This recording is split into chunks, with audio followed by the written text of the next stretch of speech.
Andrew Basiago 美國人，51歲，出生於1961年，係一位律師同埋作家。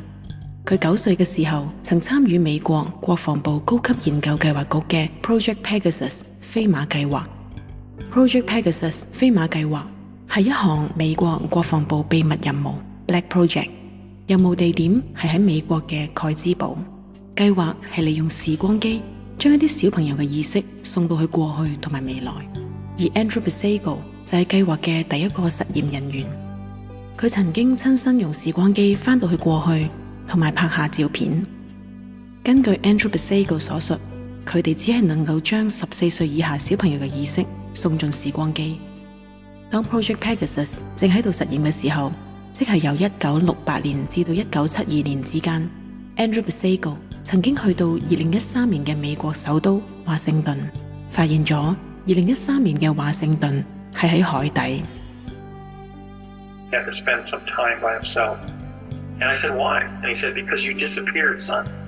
And as they were walking me out of the building, out of the experimental laboratory there, I said, what do you mean?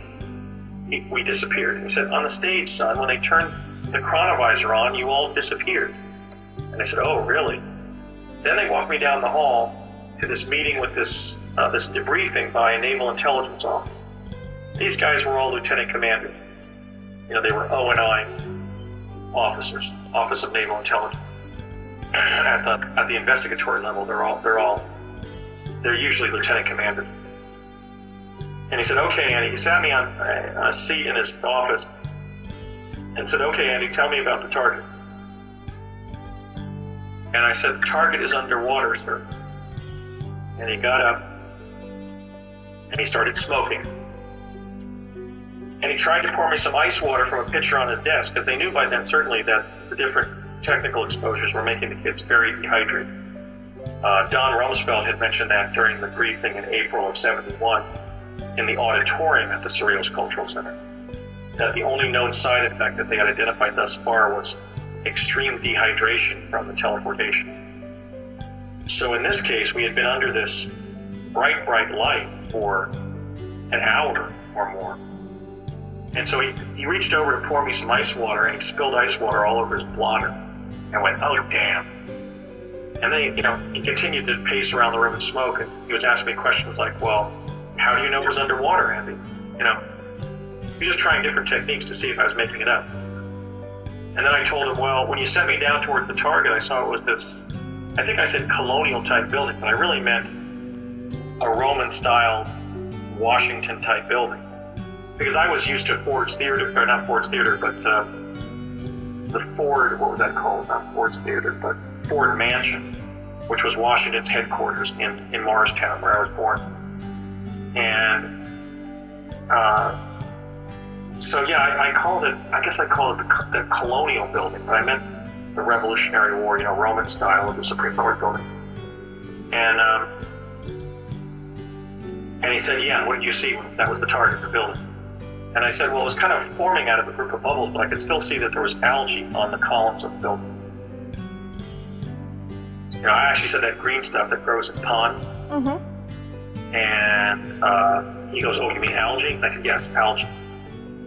So what they had done is they had put us down about 50 feet in front of, or maybe even 100 feet back, like 100 feet in front of and above the Supreme Court building. And I experienced it as you would if you were in scuba gear and you had been paragliding and you fell into the water and went under the water. In other words, when they sent me towards the target, I actually experienced splashing into the water and seeing what was there. And how old were you at the time? That was November 5th of '71, so I had just turned 10 in September. And where was this, what was underwater? What location was this? No, this was on the Mall in Washington, D.C. This was the U.S. Supreme Court building. Okay. On the Mall in Washington, D.C. So this indicated that at least on that timeline that they were sampling, the U.S. Supreme Court building was underwater. And could it be because the people who were, involved in this project were, of military and a fear-based kind of mentality, that kind of probability is what they would have manifested? Well, they were clearly sending us there to that location to see what conditions the the nation's capital was in, that Washington, D.C. was in, following some cataclysmic event, presumably the events of 2012. But yes, I would say yes to your question in the sense that they were looking to see whether a catastrophic event had affected Washington, D.C. by 2013. So we may very well have been finding what they were looking for.